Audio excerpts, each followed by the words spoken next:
আপনি কি কখনো লক্ষ্য করেছেন যে আপনার শরীর কিভাবে মানসিক চাপের প্রতিক্রিয়া জানায়? এটি বিভিন্ন উপায়ে লক্ষণ প্রকাশ করতে পারে, যার মধ্যে শারীরিক লক্ষণ যেমন মাথা ব্যথা, ক্লান্তি, পেশিতে টান এবং হজমের সমস্যা বেশি দেখা দেয়। মানসিক চাপ দীর্ঘস্থায়ী হলে শারীরিক স্বাস্থ্যের উপর গুরুতর প্রভাব ফেলে। তাই অতিরিক্ত মানসিক চাপের লক্ষণ বুঝে তা নিয়ন্ত্রণ ও প্রশমিত করা অত্যন্ত গুরুত্বপূর্ণ। চলুন জেনে নেওয়া যাক মানসিক চাপের শারীরিক লক্ষণ। মাথা ব্যথা মানসিক চাপের সবচেয়ে সাধারণ শারীরিক লক্ষণগুলোর মধ্যে একটি হলো মাথা ব্যথা। 2015 সালে এক গবেষণায় দেখা গেছে যে অতিরিক্ত মানসিক চাপের কারণে প্রতি মাসে স্বাভাবিকের চেয়ে বেশি দিন মাথা ব্যথা ছিল। স্ট্রেস সংক্রান্ত মাথা ব্যথা হালকা টেনশনের মাথা ব্যথা থেকে তীব্র মাইগ্রেনে পরিবর্তিত হতে পারে। ঘাড়, কাঁধ এবং মাথার ত্বকে পেশির চাপ প্রায়শই এই মাথা ব্যথার কারণ।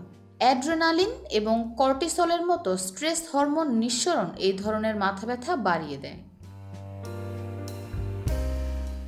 ক্লান্তি দীর্ঘস্থায়ী স্ট্রেস ক্রমাগত ক্লান্তি সৃষ্টি করতে পারে, যার ফলে আপনি সারা রাত ঘুমের পরেও ক্লান্ত বোধ করবেন। স্ট্রেস ঘুমের গুণমানকে প্রভাবিত করে, যার ফলে অনিদ্রা বা অস্থির ঘুমের মতো সমস্যা হয়। মানসিক চাপের কারণে শক্তির রিজার্ভ কমতে থাকে, যার ফলে আপনি ক্লান্ত বোধ করেন এবং দৈনন্দিন কাজগুলো করতেও হিমশিম খেতে হয়। বিএমসি সাইকিয়াট্রির 7,000 জনের ওপর করা এক সাম্প্রতিক গবেষণায় দেখা গেছে যে ক্লান্তি এবং কাজের সঙ্গে মানসিক চাপের উল্লেখযোগ্য সম্পর্ক রয়েছে। হজমের সমস্যা শরীরে চাপের মাত্রা বেড়ে গেলে হজমের সমস্যাও হতে পারে। এই সমস্যার লক্ষণগুলোর মধ্যে পেট ব্যথা, পেট ফাঁপা, কোষ্ঠকাঠিন্য, ডায়রিয়া এবং ইরিটেবল বাওয়েল সিনড্রোম থাকতে পারে। স্ট্রেস অন্ত্রের মাইক্রোবায়োটা পরিবর্তন করে এবং হজমকে প্রভাবিত করতে পারে, যার ফলে অস্বস্তি এবং ব্যথা হয়। 2017 সালের এক গবেষণা স্ট্রেস এবং আইবিএস লক্ষণের মধ্যে সরাসরি যোগসূত্রের ওপরও জোর দেয়। গবেষণায় উল্লেখ করা হয় যে স্ট্রেস হজম সংক্রান্ত সমস্যার সূচনা এবং বৃদ্ধিতে একটি প্রধান ভূমিকা পালন করে।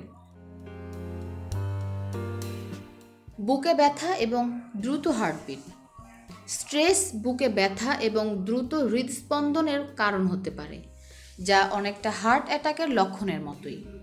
এটি স্ট্রেস হরমোন নিঃসরণের কারণে হয়, যা হৃদস্পন্দন এবং রক্তচাপ বাড়ায়। যদিও এই লক্ষণ সাধারণত ক্ষতিকারক নয়, তবে এটি ভীতিকর হতে পারে এবং প্রয়োজনে চিকিৎসকের কাছে যেতে হতে পারে। দুর্বল ইমিউনো সিস্টেম আপনি কি জানেন যে দীর্ঘস্থায়ী মানসিক চাপ আপনার রোগ প্রতিরোধ ক্ষমতাকে বাধাগ্রস্ত করতে পারে, অবশেষে সংক্রমণ এবং অসুস্থতার ঝুঁকি তৈরি করে।